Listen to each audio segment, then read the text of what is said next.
Bom, maravilha. Então, eu queria, na verdade, antes de mais nada, agradecer ao Sindicato dos Bancários do Espírito Santo pelo convite, me desculpar pela impossibilidade de estar presente fisicamente, enfim, dizer que é uma satisfação enorme estar aqui com vocês hoje no Congresso, dizer que é uma satisfação também pelo fato de eu ter colaborado com aquele livro sobre a história da classe trabalhadora, dos bancários em especial, do Espírito Santo. Então, é uma grande satisfação estar recuperando esses laços de solidariedade com o sindicato, né? Agradecer ao Zé, à Cíntia, ao Lucas, à Júlia, pelo apoio na parte técnica, e dizer que eu preparei uma pequena apresentação que eu gostaria, uma pequena, média apresentação que eu vou tentar, vamos dizer assim, ficar nesse período aí de 40 minutos e compartilhar a tela aqui com vocês. Bom, eu não sei se vocês chegaram a perceber algumas notícias que foram circulando nos últimos meses a respeito de garotos em escola, em especial causou um certo espanto uma escola no Maranhão, em que alguns meninos estavam sendo bulinados, ou seja, sofrendo bullying, né? Sendo acusados de serem CLT, ou seja, sendo chamados de serem CLT. Eu não sei se essa notícia circulou e vocês souberam dessa notícia, mas, na minha opinião, isso tem a ver muito com o processo de desvalorização simbólica e política, né? Que a regulação do trabalho em geral, enfim, a legislação trabalhista brasileira em especial, né? Ela tem sofrido nesses últimos anos, né? Na realidade, depois, o meu argumento é que é nas últimas décadas, mas de qualquer maneira, nesse último período, em especial nos anos 2010, enfim, por conta muito da crise do emprego e do desemprego. Um dos elementos que eu queria, então, destacar aqui são as razões, né, para esse processo de desvalorização simbólica e política, né, da regulação do trabalho, da CLT, do trabalho protegido, né, tendo em vista diferentes fatores que têm a ver com a economia, com a política, mas também têm a ver com as transformações tecnológicas que o capitalismo contemporâneo tem atravessado, né?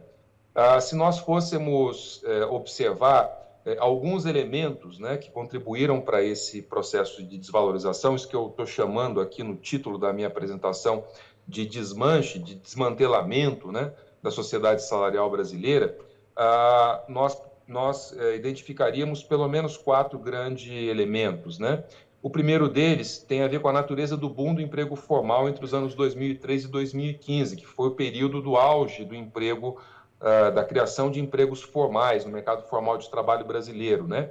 Entre 2003 e 2013, por exemplo, foram criados 22 milhões de empregos formais. No entanto, desses 22 milhões de empregos formais, 94,5% pagava até 1,5 salário mínimo, o que evidentemente é muito pouco se nós formos pensar do ponto de vista da remuneração do trabalhador, né? Enfim, sem contar que tem todos os descontos previdenciários e assim por diante, o trabalhador ficava com um salário mínimo em alguma coisa, ou seja, houve de fato um boom do emprego. Se vocês puderem acompanhar, por exemplo, né, o contraste que existe entre os anos 2003 e 2013, né, os anos 2000 e 2010, e aquilo que acontecia antes, né, o motor da criação do emprego no mercado formal de trabalho brasileiro na década de 70, na década de 80, né, ele estava concentrado entre 3 e 5 salários mínimos. Nos anos 90, como a gente teve uma crise de desemprego, né, a criação de emprego formal acabou ficando concentrada naquelas ocupações que pagam acima de 5 salários mínimos. No entanto, 2002, 2010, 2000 e 2010, né, essas décadas, nós observamos uma mudança muito aguda da estrutura, vamos dizer assim, da produção de empregos formais no país, concentrando esses empregos nesse segmento de até 1,5 salário mínimo, né? Além disso, ou seja, além da natureza do boom do emprego formal nesse período, né, nós tivemos a crise do desemprego dos anos 2015 e 2016, a contra-reforma trabalhista de 2017, que fragilizou muito os sindicatos, introduziu elementos não canônicos, formas de contratação não canônicas, como, por exemplo, o contrato de trabalho intermitente, enfim, flexibilizou a contratação de trabalhadores, introduziu várias várias modificações que foram perniciosas, foram perversas do ponto de vista da proteção trabalhista. E, finalmente, nós tivemos a pandemia, né?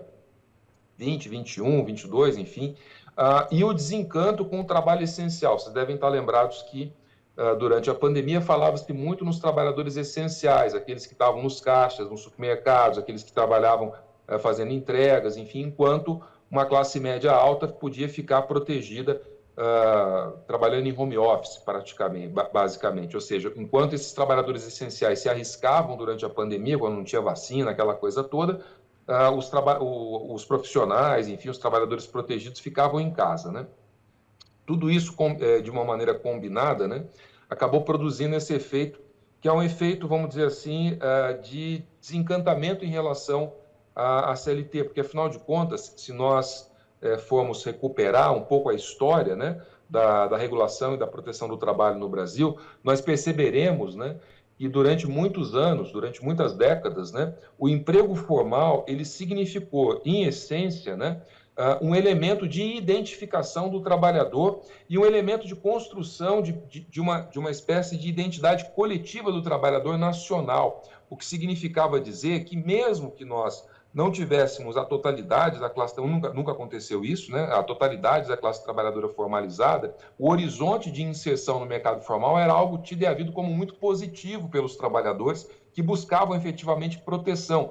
Basta pensar, por exemplo, que em 43, quando foi promulgada a CLT, a massa do trabalho nacional estava no campo, né?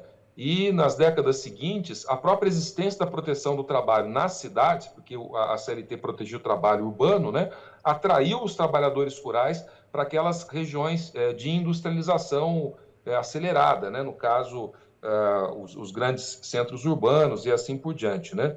Então, houve, de fato, uma mudança estrutural, sendo que a participação no mercado formal, a proteção do trabalho era algo tido e havido como muito positivo, era o elemento de identificação. Vocês devem saber que, para muita gente, né, a primeira foto que se tira, né, era para a carteira de trabalho, que praticamente se transformava numa carteira de identidade do trabalhador, né? Enfim, esse era o elemento fundamental daquilo que a gente poderia chamar de sociedade salarial, que é esse tipo de sociedade que articula a proteção do trabalho, por um lado, com o progresso socioocupacional, por outro. Então, mesmo que nas famílias de trabalhadores convivessem, por exemplo, trabalhadores formais e informais, a formalidade atraía a informalidade.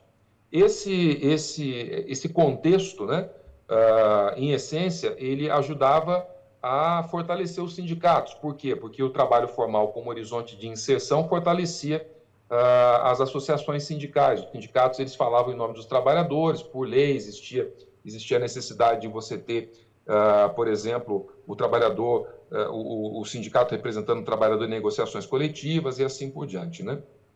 No entanto, a partir dos anos 2000, o que nós percebemos foi um aumento muito significativo do tipo de trabalho, ou o emprego terceirizado, que é um emprego que paga pouco, né? De 2,3 milhões, a gente pulou para praticamente 9 milhões de empregos, em empregos terceirizados em meados da década de 2010, e nós tivemos com isso uma espécie de combinação entre dois, que o meu professor, o Francisco de Oliveira, costumava chamar de combinação esdrúxula, né?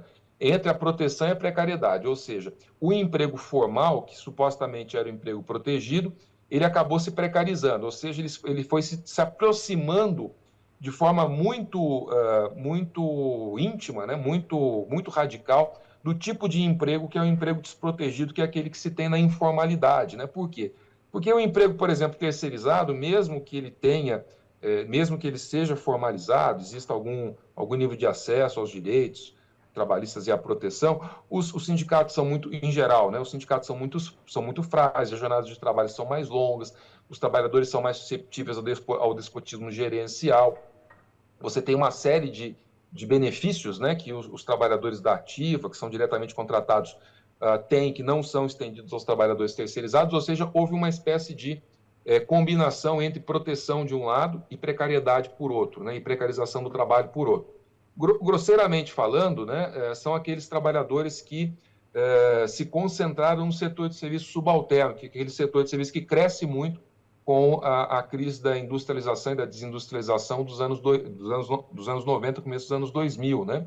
Então, o pessoal de entrega, segurança, atendimento em restaurante, farmácia, supermercado, serviço de limpeza, de cuidados, teleatendimento, pessoal telemarketing, principalmente, enfim, e assim sucessivamente. Ou seja, o que nós observamos nos anos 2000 foi a formação de um amplo precariado do setor de serviços que, em linhas gerais, né, recebia muito pouco, até 1,5 salário mínimo, não tinha praticamente representação sindical, a representação sindical era muito frágil, né, e trabalhava nessas condições que eu havia enunciado antes, né.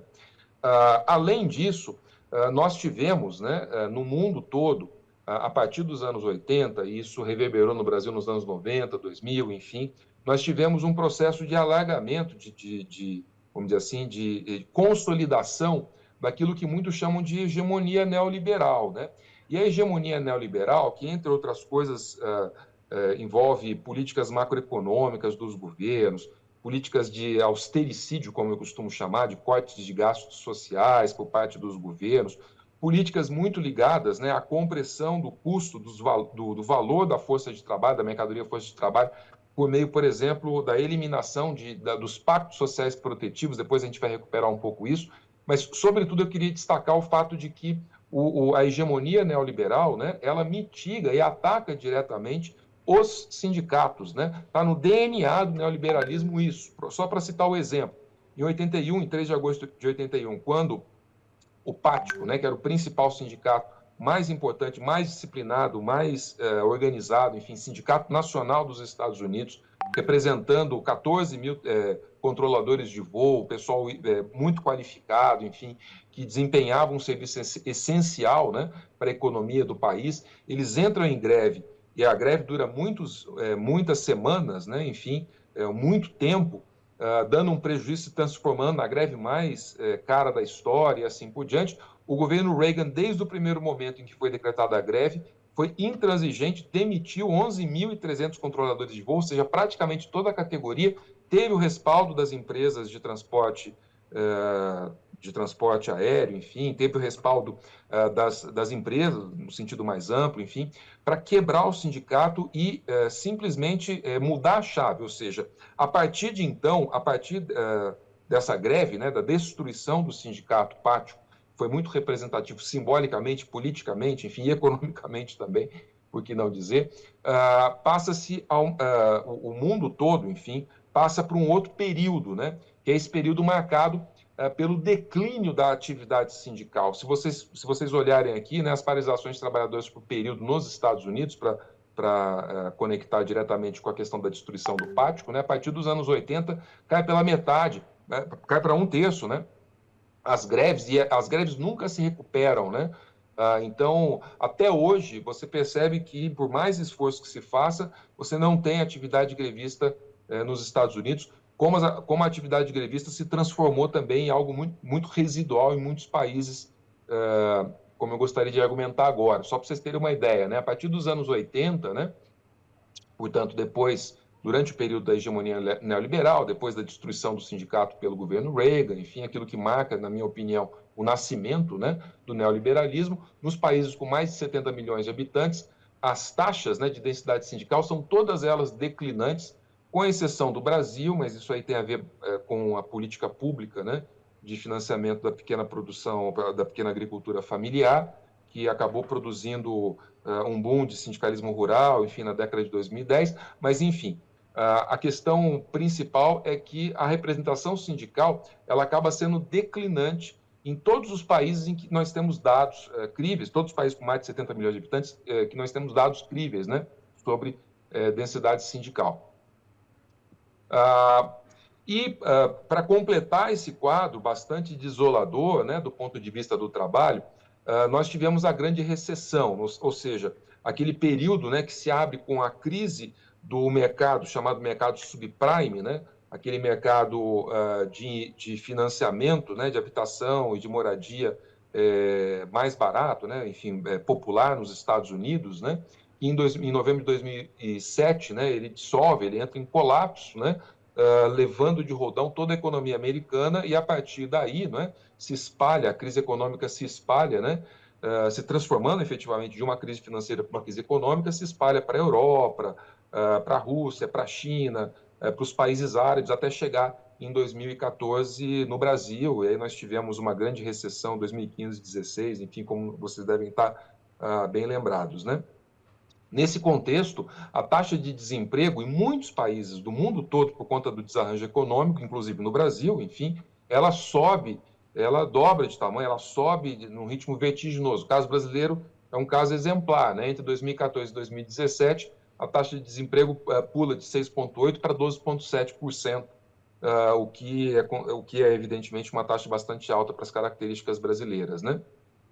E também com o desemprego, nós tivemos um aumento, né, da taxa de informalidade, porque, como eu costumo dizer, ninguém consegue ficar desempregado muito tempo, tem que se virar, e o mercado informal é aquele que absorve esses trabalhadores, né?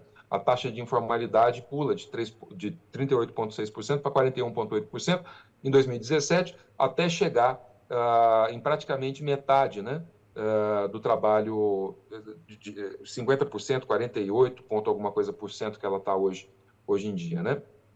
Enfim, isso tudo para dizer que o colapso do mercado subprime, a crise econômica, a grande recessão, o aumento do desemprego, enfim, acabou produzindo alguns efeitos que são notáveis, né? O primeiro deles tem a ver, em essência, com a migração todo aquele capital, que era um capital financeiro que estava, vamos dizer assim, repousando, né, sobre o mercado imobiliário nos Estados Unidos e em outros países, considerado, né, um mercado, vamos dizer assim, refratário a riscos e coisas do estilo, né? Quando essa bolha financeira ela estoura, né, e o mercado colapsa, o capital financeiro ele é obrigado, né, a migrar para outros setores da economia. E isso fez com que houvesse uma alavancagem dessas grandes empresas de tecnologia que absorveram esse capital financeiro. Geralmente, essas empresas, né, elas oferecem uma ampla gama de serviços, produtos, comércio eletrônico, sistemas operacionais, redes sociais, serviços de busca na internet, filmes, streaming, etc., etc.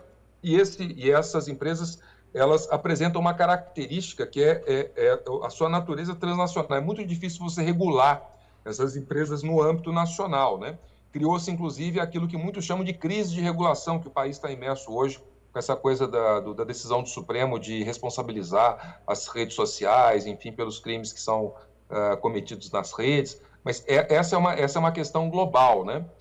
Com a pandemia, inclusive, isso aí, o poder dessas big techs aumentou exponencialmente. Esse quadro, por exemplo, que eu estou mostrando agora, né? Mostra o top 100 das empresas que prosperaram durante a pandemia, né, da lista, né, de 100 empresas que mais ganharam na pandemia, e dessa lista as 10 primeiras são efetivamente empresas de tecnologia que atuam em diferentes áreas, né, em diferentes setores, mas todas elas são empresas big techs, ou seja, as big techs, pela característica do serviço que elas negociam, né, elas foram muito favorecidas durante a pandemia.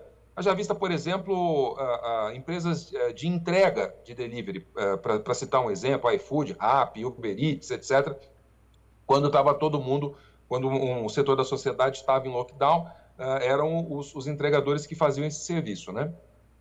Com isso, com o avanço das big techs recebendo essa massa de capital financeira, essa massa de capital financeiro a fundo perdido, porque eles o setor financeiro colocou dinheiro nas big techs sem exigir um retorno, sem exigir retorno sobre o capital investido. Elas poderiam, por exemplo, ter prejuízo durante anos, sem ter um menor problema, porque o capital financeiro estava apostando exatamente nesse setor como válvula de escape ou tentativa de saída, né, da crise capitalista, da crise de superprodução, né, da crise de sobrecapacidade instalada do capitalismo no médio prazo, né? E é nesse contexto que, em meados de 2010, você vê o aparecimento de uma forma muito mais presente no dia a dia das empresas, né, da inteligência artificial, que passa a absorver um elemento que é fundamental, que é o elemento propriamente da cognição humana, né? Então, as empresas elas começam a ser cada vez mais dependentes, né? Essas empresas de tecnologia passam a ser cada vez mais dependentes tanto dos processos internos de treinamento da inteligência artificial, quanto fundamentalmente da capacidade de automatização do trabalho intelectual, que é inerente, né, à questão da inteligência artificial e que passa a ser um dos eixos fundamentais do desenvolvimento dessas empresas, né? Ou seja, as formas avançadas de automação, com as tarefas cognitivas sendo automatizadas, né, elas são internalizadas pelas máquinas e, vamos dizer assim, a atividade humana cognitiva passa a alimentar essas máquinas, a treinar essas máquinas e ensinar essas máquinas como elas devem se comportar, como elas devem raciocinar, como elas devem pensar, evidentemente, pensando do ponto de vista das empresas, né? Isso gera, com a entrada das empresas de tecnologia chinesas, né, que prosperaram muito, diga-se de passagem, durante a pandemia, né, gera um processo que muitos chamam de grande aceleração. A grande aceleração ela é o produto dessa competição entre Estados Unidos e China pelo controle desse mercado de tecnologia e, fundamentalmente, para saber quem é que vai liderar o investimento, quem é que vai liderar a questão do uso da inteligência artificial do ponto de vista comercial, do ponto de vista empresarial, né? Tendo em vista esses três fatores, né? A soberania tecnológica, a questão dos ganhos de produtividade e o domínio militar que o controle da inteligência artificial pode oferecer para o país que liderar esse processo, né?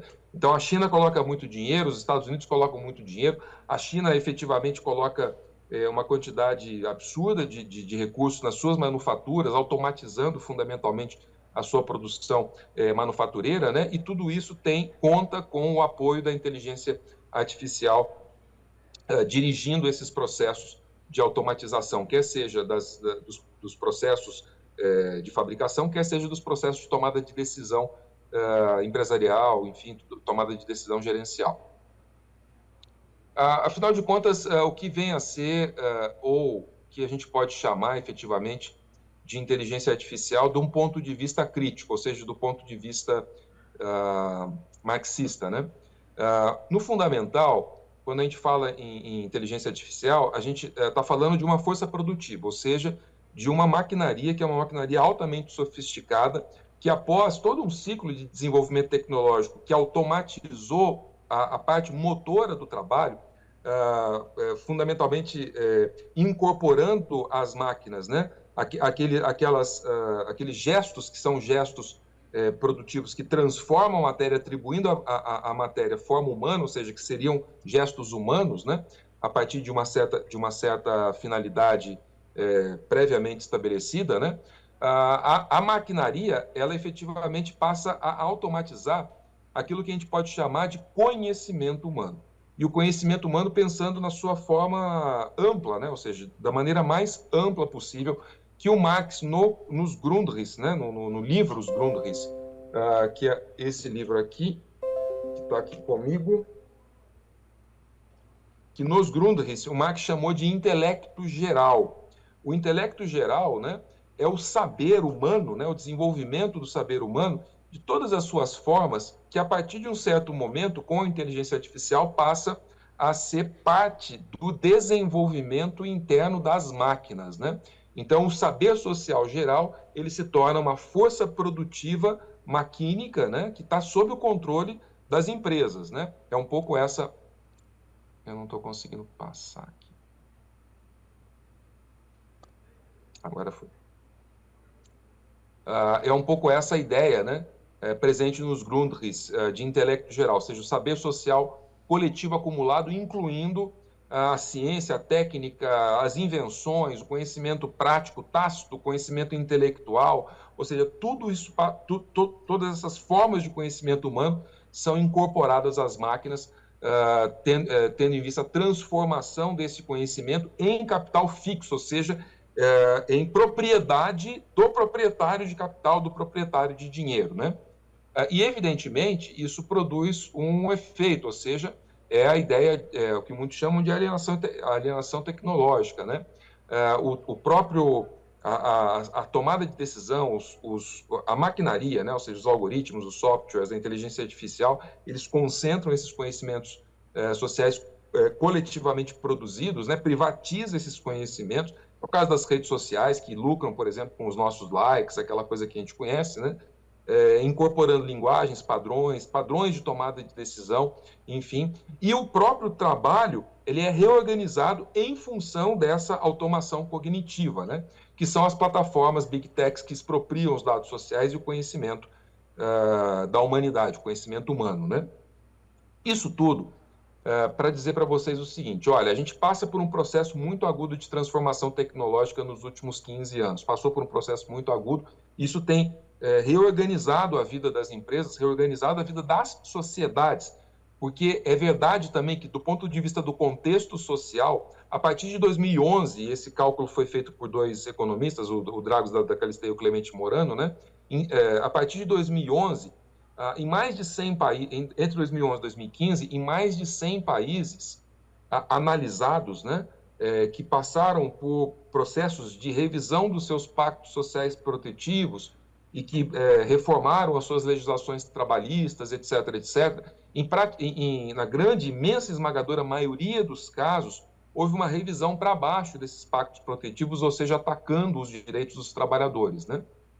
Então, esse é um pouco o contexto em que a inteligência artificial, enfim, o machine learning, toda essa parte, vamos dizer assim, de desenvolvimento tecnológico e reestruturação das empresas, das big techs e sob a liderança das big techs, ocorre, né? Ou seja, ocorre num contexto de ataque ao polo protetivo do trabalho, mitigação dos sindicatos, fragmentação dos trabalhadores, aumento do desemprego devido à crise econômica e assim por diante. Isso tudo para chegar, ou seja, compreender esse contexto, significa pensar um pouco quais são as implicações atuais, né? Então, eu queria apenas citar o relatório da OCDE sobre inteligência artificial e mercado de trabalho, que foi publicado em 2024, que é um relatório muito abrangente, liderado por essas duas economistas, né? A Margarita Lane e a Anne Samartin, que é muito curioso num aspecto, que é o seguinte... muito grosseiramente falando, né, o relatório ele identifica um quebra-cabeça da produtividade. Ou seja, quando a gente pensa, né, eles propõem uma ideia, né, de quebra-cabeça. Ou seja, quando a gente pensa em mercado, relações de trabalho, enfim, a principal questão é esse problema do quebra-cabeça. E o que vem a ser esse quebra-cabeça? O quebra-cabeça é basicamente o seguinte: apesar de todo o entusiasmo com a inteligência artificial, quando você vai observar propriamente os dados de produtividade do trabalho, você percebe que a produtividade do trabalho, os dados são muito decepcionantes. Então, só para dar um exemplo, entre 2005 e 2024, a capacidade de processamento de informação, enfim, via poder computacional, o número de sistemas computacionais nos países da OCDE foi multiplicado por 7, a capacidade de processamento de informação nos países da OCDE foi multiplicado por 724. Ou seja, houve uma multiplicação de mais de 7 centenas de vezes essa capacidade. Apesar disso tudo, a produtividade do trabalho nos países da OCDE aumentou apenas 1,2 vezes.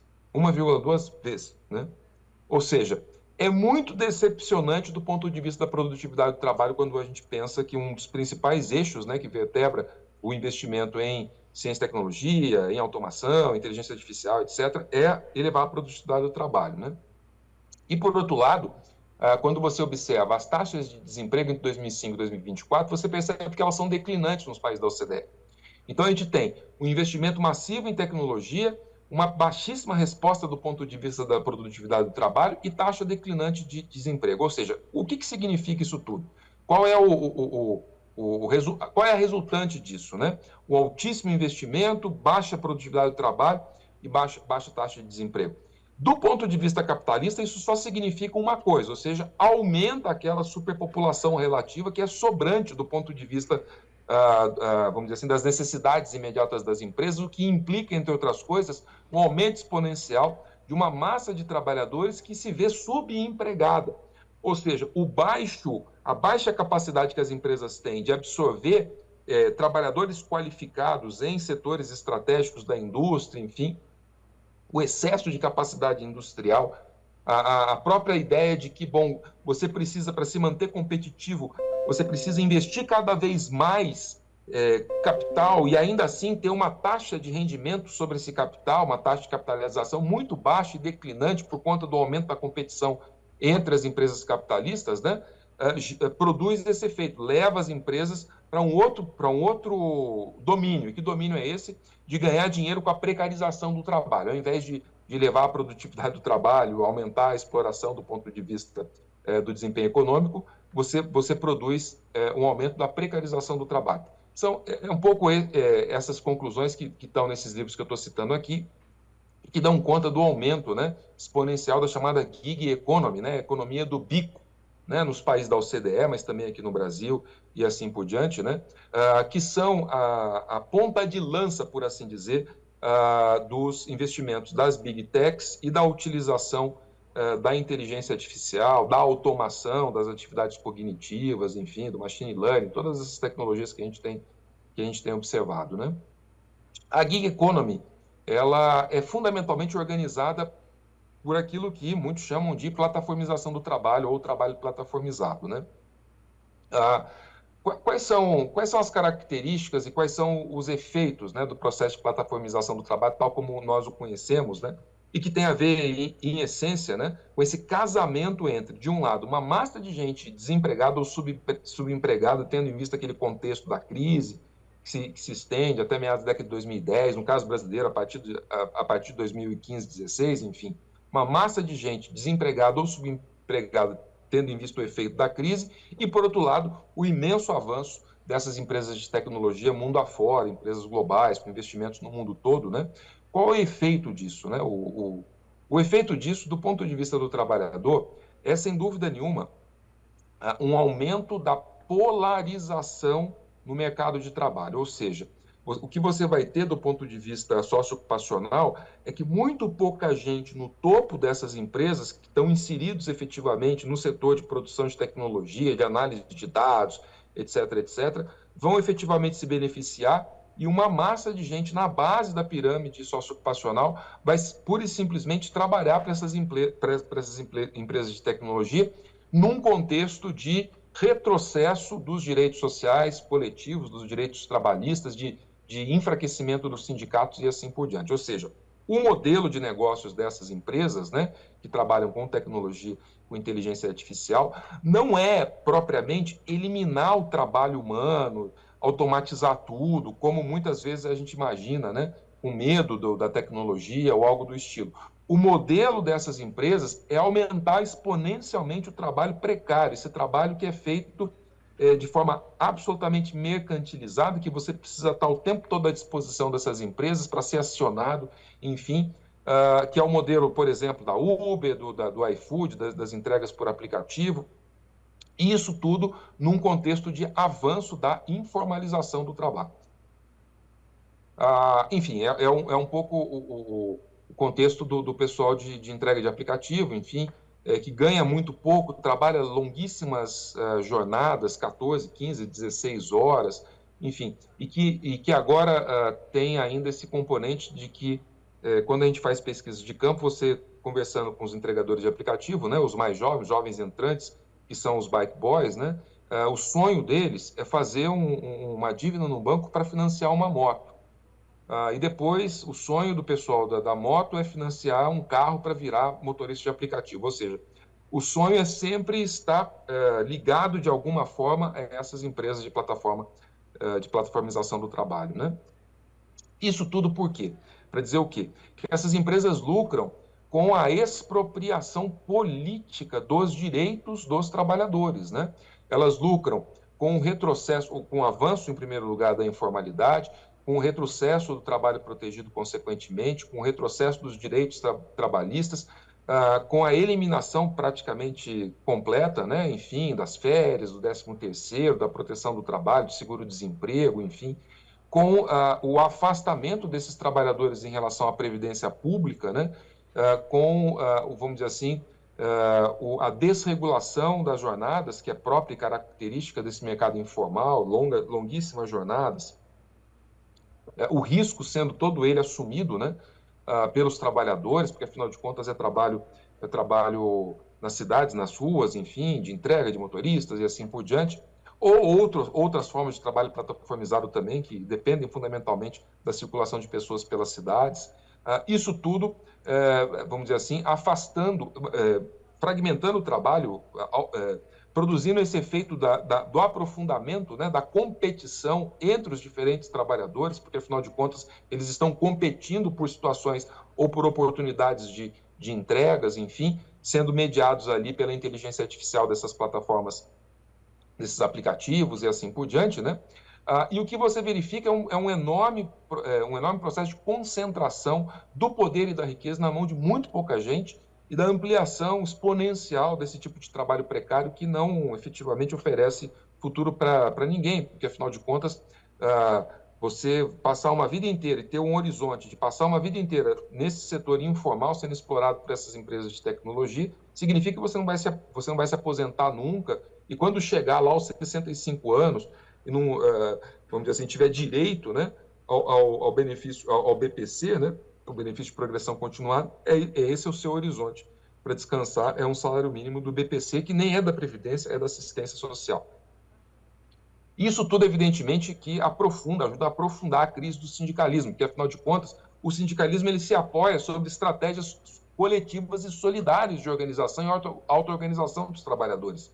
Essas empresas, esse tipo de negócio, esse mercado, ele aposta no contrário, ele aposta no aumento da fragmentação e da individualização e da competição entre esses trabalhadores, né? O que levou muita gente a identificar a transição, né, do Fordismo, que são aquelas formas coletivas, sindicalizadas, enfim, de organização das relações trabalhistas, de organização das relações políticas no trabalho, vamos dizer assim, o modelo de desenvolvimento que produziu, por exemplo, enfim, um ciclo de industrialização que acabou gerando uma classe trabalhadora mais homogênea, mais unificada, sindicalizada, que organizou uma central sindical, que organizou um partido dos trabalhadores e assim por diante. E, por outro lado, agora, o que a gente está falando é desse uberismo, né, para utilizar uma expressão fácil, né, que é um outro modelo de desenvolvimento em que as relações de trabalho são mediadas por plataformas, em que não se reconhece, é um modelo de desenvolvimento radicalmente hostil, né, a qualquer forma de direito coletivo, forma de organização coletiva, proteção social, ou seja, um modelo de desenvolvimento fundamentalmente globalizado, né, controlado por grandes empresas de tecnologia e que se especializa, em essência, né, em concentrar o capital e os rendimentos do trabalho no topo da pirâmide, expropriando e explorando, né, aqueles setores que estão na base ao máximo, né? Nós temos diferentes tipologias de plataformas digitais, porque, de fato, as plataformas não são homogêneas, a despeito da base tecnológica ser mais ou menos comum, né? As atividades que são realizadas nas plataformas, elas são muito variadas, enfim. Você tem, por exemplo, as plataformas de propaganda, tipo Facebook, Google, mesmo os streamings, né? Você tem as plataformas de nuvem, que tem a ver basicamente com a logística da organização industrial, os armazéns da Amazon, você tem as plataformas de produto, que são essa economia dos aplicativos, você tem as plataformas as chamadas plataformas de intermediação de serviços, que funcionam a partir desses algoritmos, né, e da inteligência artificial. Em cada um desses tipos, né, você vai encontrar um tipo específico de trabalho que é fundamentalmente subremunerado, fragmentado, que é um desprotegido, enfim, na base dessa economia, né? O que leva muitos a chamarem, né, enfim, a considerarem que o capitalismo ele se plataformizou nesse sentido, né?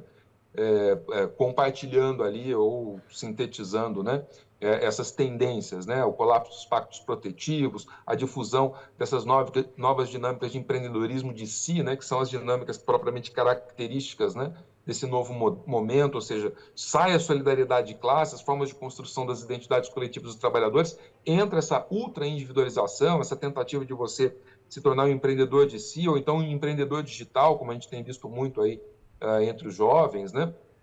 Um aumento exponencial da desigualdade social e a subsunção, isso que eu queria destacar, a subsunção, ou seja, a subordinação das formas do trabalho plataformizado ao chamado despotismo algorítmico, que é exatamente o elemento que caracteriza a intervenção da inteligência artificial nessas empresas e nesses setores, né? Por quê? Porque o que você percebe na realidade é que há uma automatização da supervisão. Essa é uma das principais tendências, né? Uma automatização da supervisão de todo o trabalho intelectual ligado às atividades das empresas, enfim, em que o trabalhador ele é constantemente monitorado por esses sistemas que são supostamente impessoais, mas evidentemente que eles são programados, eles são treinados, eles são orientados, né? Esses sistemas são orientados para alcançar o lucro máximo, né? Sem considerar qualquer tipo de necessidade humana, né? E sem passar por qualquer mediação do supervisor humano, ou seja, as atividades de supervisão, elas humanas, né? Professor Elas Rui, desaparecem. Pois não. desculpa Pois não? interrompê-lo, a gente está com 40 minutos, o senhor consegue encaminhar para Tá, conclusão? já tô terminando já. Obrigado. Pois bem, esse modelo, apenas para dizer duas palavras e tentar fechar em 5 minutos, né? Esse modelo, ele vende uma noção de autonomia que nunca se realiza, né? Os trabalhadores que estão nessa economia, na gig economy, já perceberam isso, né? Que o tipo de trabalho subordinado, ele é incrivelmente monitorado, controlado, etc. e tal.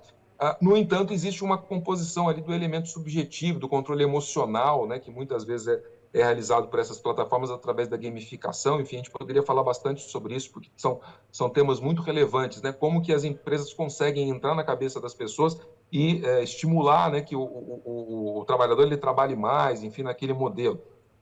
Mesmo quando não há a necessidade não há, vamos dizer assim, a intervenção direta da supervisão humana, né? Enfim, através da gamificação, a inteligência artificial consegue controlar esse trabalho. Os efeitos são a precarização, como eu disse, né, a fragmentação, a criação de novas relações de exploração e a precarização.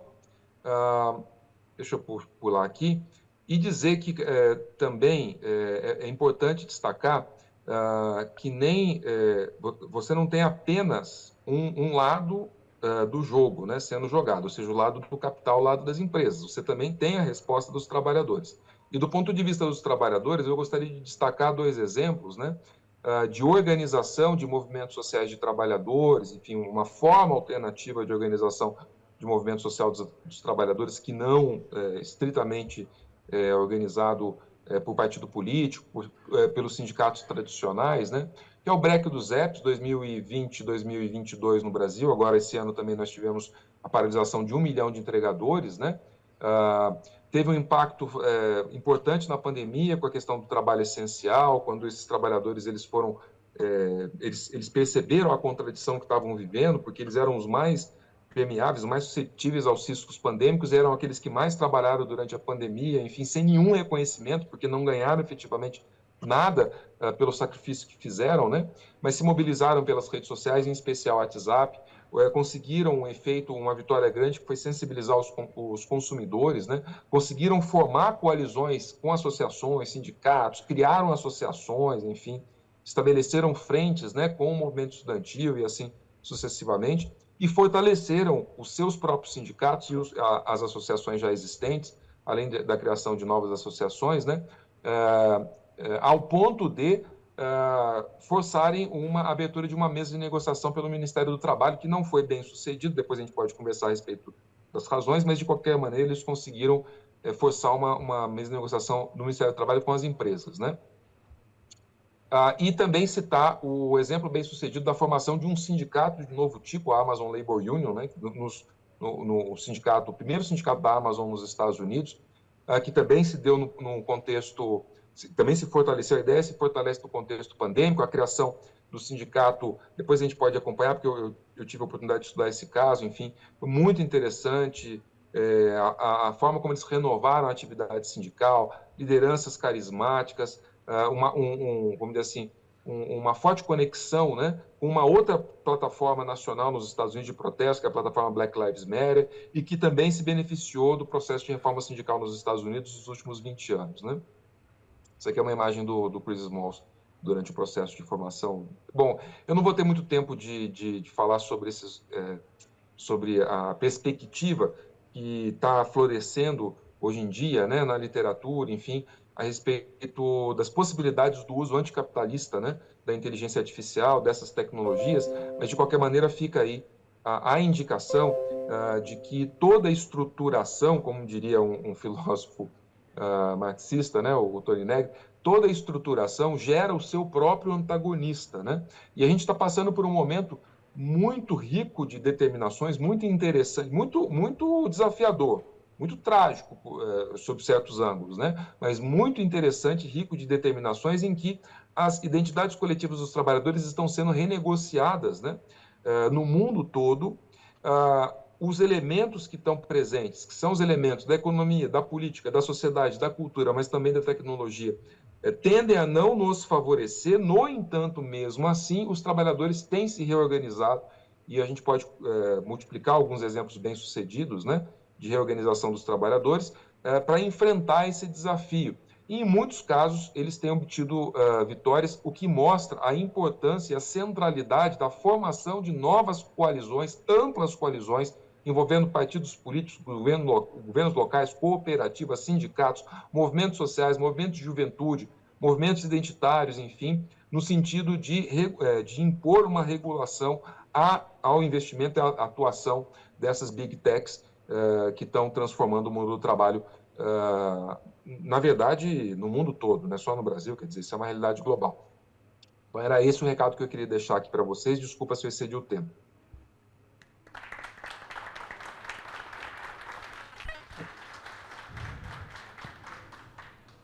Obrigado, professor Rui. Aceleração aí. Pessoal, oi. Bom, como a gente teve alguns contratempos técnicos aí e tem os horários de café, a gente está com uma proposta de uma adequação na mesa. Já conversamos com o Paulo aqui, ele consentiu. E a gente queria fazer um combinado aqui, a gente fazer um bloco para o professor Rui agora, de 5 falas de 3 minutos, porque a gente tem um horário do café e também tem a segunda parte da mesa. E aí a gente iria para o café, retornaria, né, trazendo também a nossa próxima oradora e faríamos, né, uma inversão, apenas o Paulo faria a segunda fala e depois... daí a gente faria também a composição da nova mesa com a fala e a gente aí abriria mais perguntas. Professor Rui, não sei se vai conseguir ficar com a gente até o final, mas se puder, né, depois do break, aí a gente depois confabula aqui. Beleza? Então, eu vou passar a conduzir esse processo de intervenções. Então, neste momento, estão abertas aí as inscrições. Com crachás aqui sobre a mesa, por favor.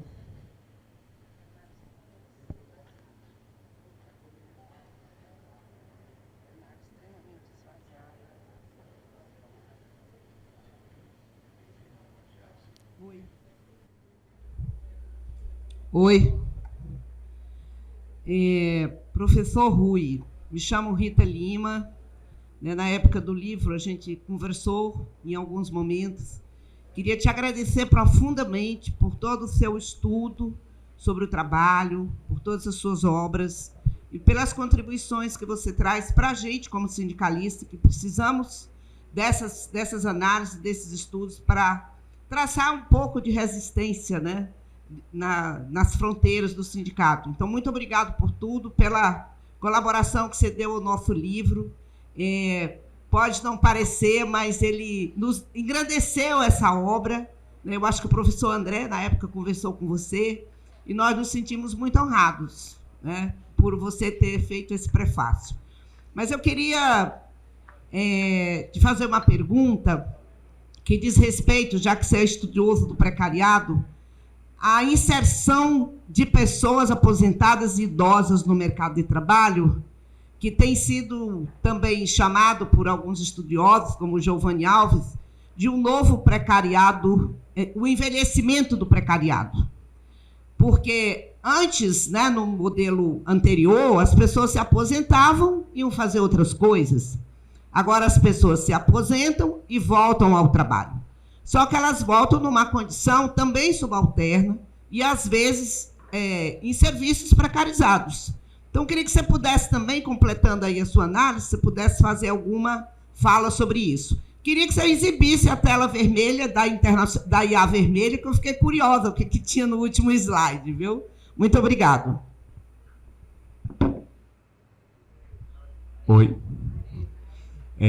Quanto à viabilidade, o alcance, as possibilidades do cooperativismo, tanto das plataformas, quanto o cooperativismo, quanto a organização dos trabalhadores nesse cenário de plataformas.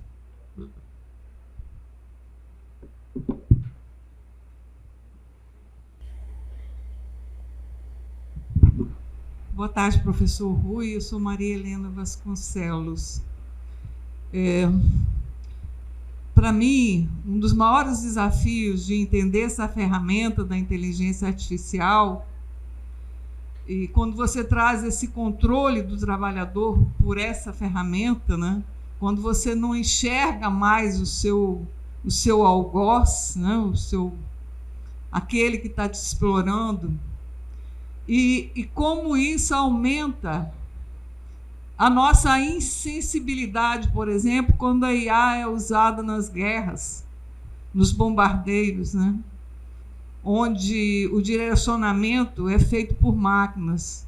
Não temos mais kamikazes, né? Temos máquinas que vão lá e matam. Eu queria que você falasse um pouco sobre isso.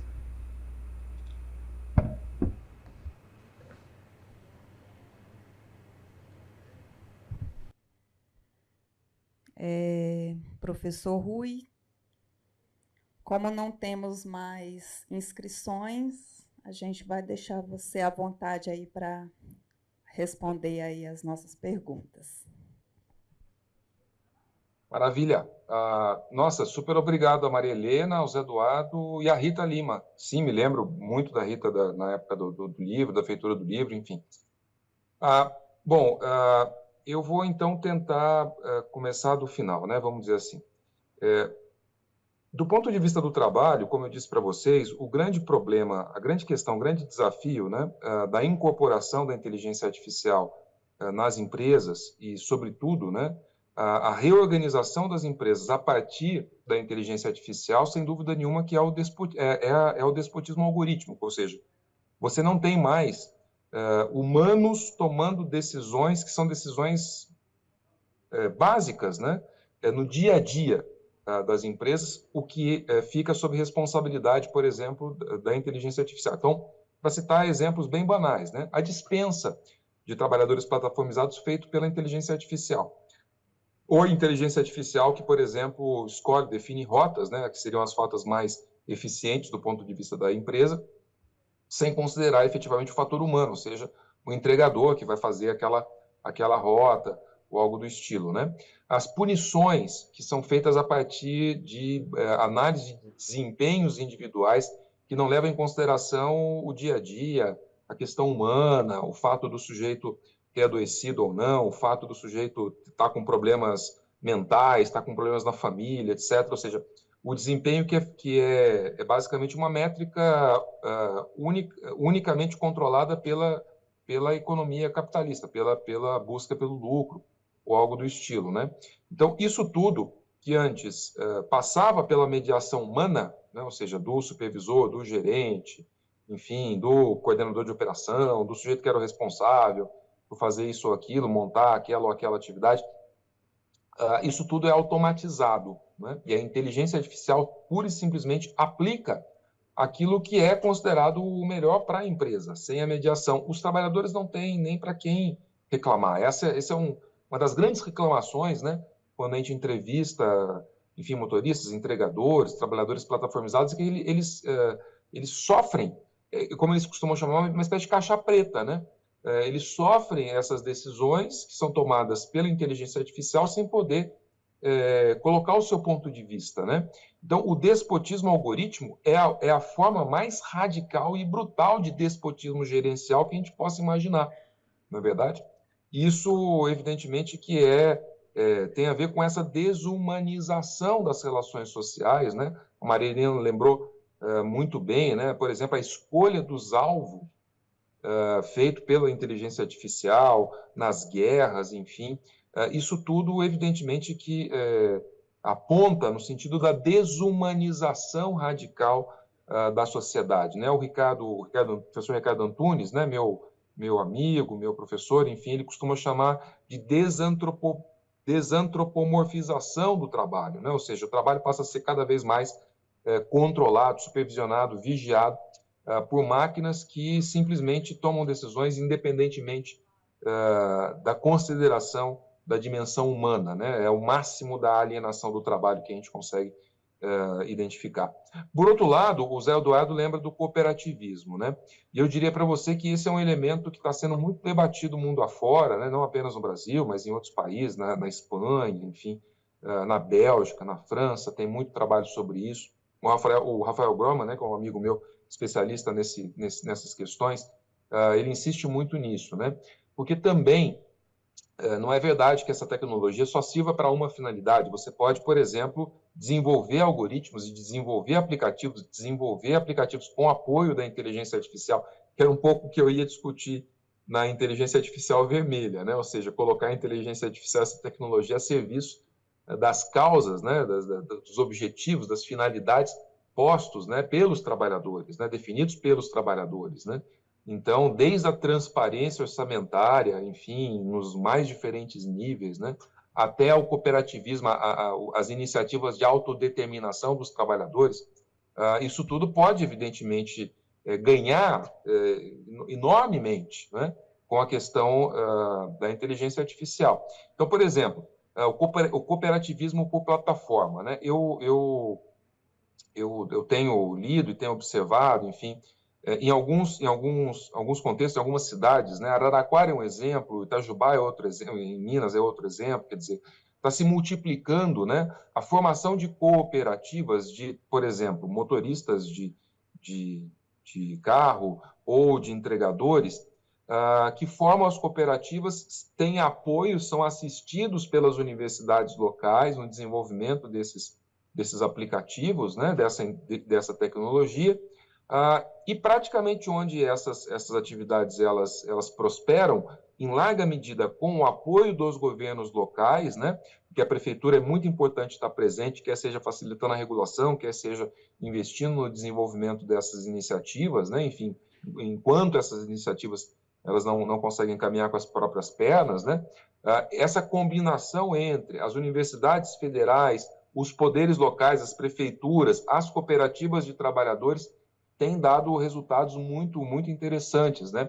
Então, onde existem essas cooperativas, a Uber não entra, o iFood não entra, nenhuma dessas empresas consegue entrar porque elas não são atraentes para os trabalhadores. Os trabalhadores, eles preferem muito mais trabalhar para essas cooperativas onde eles têm o controle do que trabalhar para essas empresas que eles não têm controle nenhum e são submetidos a esses mecanismos que a gente estava conversando antes, né?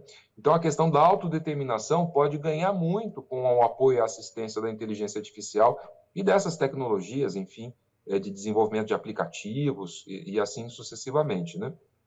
E a questão do precariado e o problema do envelhecimento é central, né, hoje no país, ou seja, em diferentes níveis, né? O primeiro deles que eu destacaria é a questão do trabalho dos cuidados, né? O trabalho dos cuidados num país como o Brasil, ele é fundamentalmente informal, feito por mulheres, geralmente mulheres negras, né?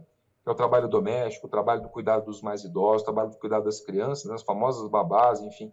Isso tudo é uma massa de gente. Assim, só o trabalhador doméstico no Brasil são 7,2 milhões de trabalhadoras domésticas, né? 80% na informalidade. Então, é óbvio que isso aí é o coração do precariado brasileiro, né? E que está, enfim, fica muito dependente, vamos dizer assim, das decisões que são tomadas no âmbito privado, familiar, onde não tem, por exemplo, possibilidade de você fazer uma vigilância, fazer uma diligência, enfim, supervisionar o que está acontecendo. São mulheres que ficam sujeitas, né, às mais diferentes formas de violência doméstica, enfim. Isso tudo é algo central, né, para que a gente consiga superar essa natureza precária do trabalho num país como o Brasil, né? A questão dos cuidados é fundamental. E por conta da curva demográfica, por conta do deslocamento demográfico, cada vez mais a população vai envelhecer, o que é positivo, evidentemente, porque a gente está vivendo melhor, está vivendo mais, não melhor, mas mais, né?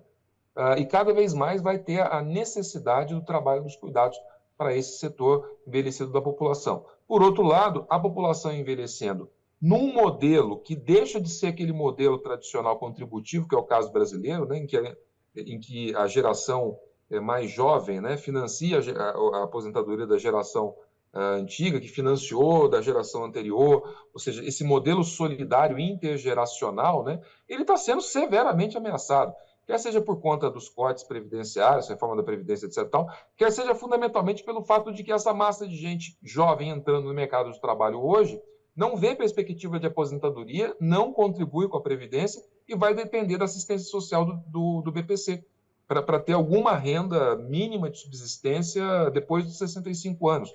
Então, esse tipo de reconfiguração do mercado de trabalho brasileiro que a gente tem observado nas últimas décadas, né, ameaça severamente o sistema previdenciário brasileiro, o que faz com que as pessoas mais idosas, né, não se aposentem ou tenham uma renda mínima realmente, que é o caso do BPC, que é um salário mínimo, né, e sejam obrigadas a voltar, a retornar ao mercado de trabalho depois dos 60, 65 anos, ou seja, elas vão ter que trabalhar o resto da vida, né? E isso, evidentemente, num modelo de emprego muito precário, que é o modelo da informalidade. Porque se tem uma coisa perversa no mercado de trabalho brasileiro, é que quando o sujeito faz 45 anos, ele, se for efetivamente trabalho subalterno, ele deixa de contar para o mercado formal. Ele só vai poder contar com a informalidade. Se ele perder o emprego, ele só vai poder contar com a informalidade, que ele nunca mais volta para o mercado formal. É uma realidade trágica, enfim, trágica. Então, assim, isso tudo faz com que a questão do envelhecimento se coloque no coração das nossas preocupações, enfim, e deve se colocar no coração da preocupação dos sindicatos, partidos políticos de esquerda, de base popular, enfim, das políticas públicas de governos progressistas, porque a gente está contratando hoje, tendo em vista essa reconfiguração do mercado de trabalho brasileiro, uma crise para daqui a 20, 30 anos avassaladora. Vai ser uma crise, de fato, avassaladora, com cada vez mais gente dependendo do BPC, ou seja, que não contribuiu, gente que não contribuiu, cada vez mais dependente do BPC, da assistência social, e com o colapso do financiamento da Previdência Pública. Enfim, estou escutando. Obrigado, professor. Agora, então, como a gente viu... Aí a vermelha ele comentou.